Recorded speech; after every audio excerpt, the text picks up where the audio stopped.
জ্বলছে নেপাল। প্রধানমন্ত্রী কেপি শর্মা ওলি পদত্যাগ করেছেন। কেপি শর্মা ওলির বাড়িতে আগুন ধরিয়ে দিয়েছেন বিদ্রোহীরা।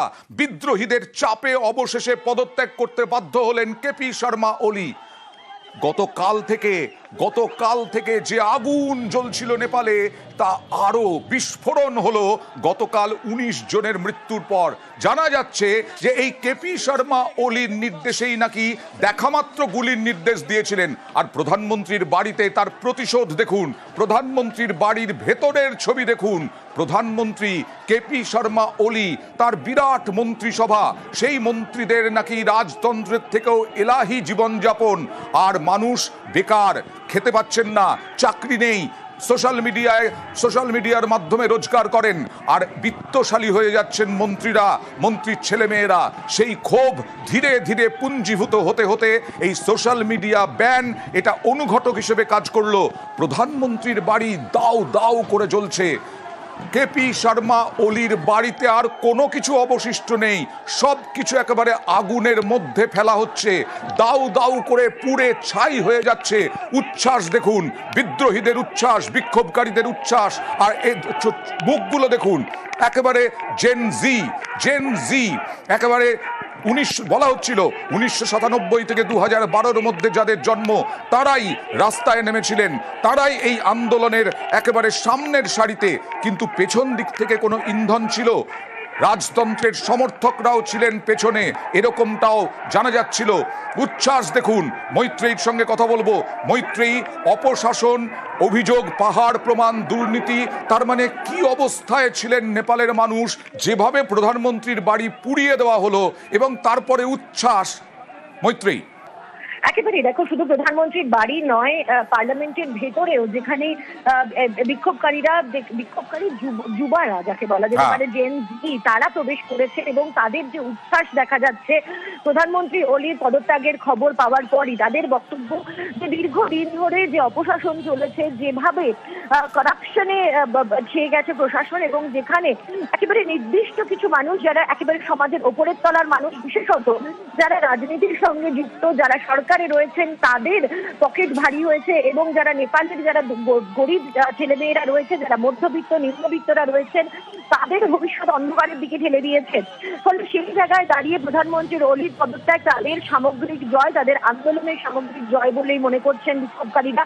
এবং সেই কারণেই কিন্তু আজকে বিভিন্ন জায়গায়, যেখানে কিছুক্ষণ আগেও উন্মত্ত বিক্ষোভকারীদের দেখা যাচ্ছিল, সেখানে কিন্তু এখন বিক্ষোভকারীদের সেই যে ক্ষোভ, সেটা উচ্ছ্বাসে পরিণত হয়েছে, এবং তারা এখন উচ্ছ্বাস করছেন প্রধানমন্ত্রী ওলির বাসভবন। এই প্রধানমন্ত্রী ওলির দেখা পাওয়া যাচ্ছে না, কারণ আমরা জানছিলাম যে দেখাচ্ছিলাম যে অর্থমন্ত্রীকে, মৈত্রেয়ী, যেভাবে রাস্তায় ফেলে পেটানো হলো, তিনি নাকি হেলিকপ্টার মিস করেছেন, যে হেলিকপ্টারে করে অনেক মন্ত্রী পালাচ্ছিলেন। ছোট ছোট প্লেন দেখতে পাচ্ছি আমরা, ওতে করেই হয়তো অন্য দেশে পালিয়ে যাবেন। এই কেপি শর্মা ওলির কোনো খোঁজ নেই, টিকিটিও দেখা যাচ্ছে না, কারণ একেবারে সেফ জোনে রেখে দিয়েছে সেনাবাহিনী। এই কেপি শর্মা ওলি কোথায় যেতে পারেন? এদেশেও কি আশ্রয় নেওয়ার সম্ভাবনা? দেখো, এখনো পর্যন্ত যেটুকু ইঙ্গিত পাওয়া গিয়েছে যে কেপি শর্মা ওলি তিনি মধ্যপ্রাচ্যের কোনো দেশে তিনি যেতে পারেন, এবং সেই রকমই প্রস্তুতি নেওয়া হচ্ছে। সমস্যার জায়গা অন্যত্র তৈরি হয়েছে। বড় কোনো প্লেন যে ত্রিভুবন ইন্টারন্যাশনাল এয়ারপোর্ট রয়েছে সেখান থেকে উঠতে পারছে না। ফলে কেপি শর্মা ওলি সহ সমস্ত যে শীর্ষ মন্ত্রীরা রয়েছেন, তাদেরকে আর্মি হেডকোয়ার্টারে এই মুহূর্তে নিয়ে গিয়ে রাখা হয়েছে। হেলিকপ্টার স্ট্যান্ড বাই রয়েছে, এবং যে কাঠমান্ডু বিমানবন্দর রয়েছে সেখানে প্লেন স্ট্যান্ড বাই রয়েছে।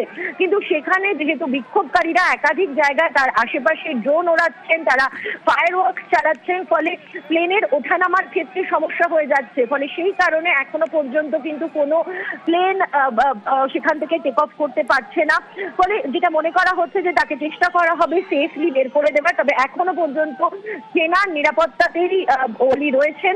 তবে তিনি খুব অল্প সময়ের মধ্যেই দেশ ছাড়বেন তেমন ইঙ্গিতই কিন্তু বিক্ষোভকারীরা যেভাবে উল্লাস দেখাচ্ছেন, মৈত্রেয়ী, তাতে কি কেপি শর্মার খোঁজও চালাচ্ছেন এই বিক্ষোভকারীরা, বিদ্রোহীরা, যে কেপি শর্মাকে তাদের হাতে চাই?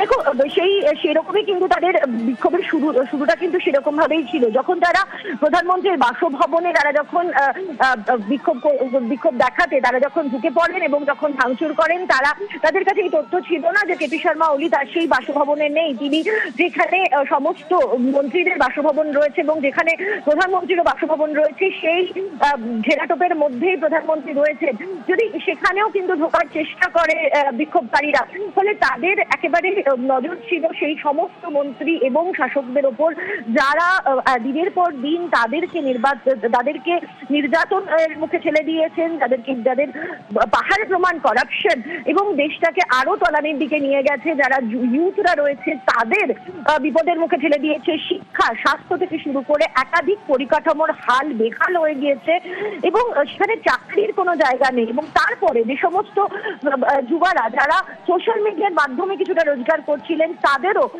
অভিযোগ যে তাদেরও পেটে লাথি মারার চেষ্টা করেছেন এই প্রধানমন্ত্রী ওলি। ফলে সেই জায়গা থেকেই এই বিক্ষোভের আগুন জ্বলে ওঠে এবং এখনো পর্যন্ত যেটা জানা যাচ্ছে যে বিক্ষোভকারীরা তারা প্রধানমন্ত্রীর খোঁজ তারা চাইছেন, কিন্তু তারা এই একটা বিষয় তারা সন্তুষ্ট যে দাবি তারা তুলেছিলেন, যে দাবিতে তারা সকালবেলা উঠে যারা পথে নেমেছিলেন, গতকাল যে দাবি তারা তুলেছিলেন এবং তারপরে আজ এই 19 জনের মৃত্যুর পর যে দাবি তারা তুলেছিলেন, সেই দাবি মেনে প্রধানমন্ত্রীকে পদত্যাগ করতে হলো এবং তাদের বিক্ষোভেরই জয় বলে তারা এটা মনে করছে।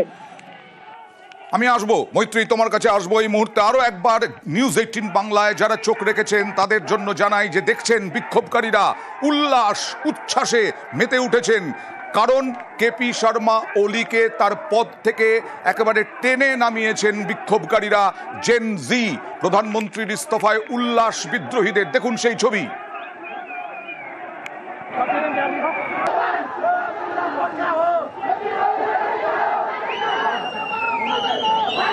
কেপি শর্মা ওলির বাড়ি দখল করে ফেলেছেন বিক্ষোভকারীরা, আগুন ধরিয়ে দেওয়া হয়েছে, কোনো কিছু অবশিষ্ট নেই যা পুড়ে ছাই হয়ে যায়নি।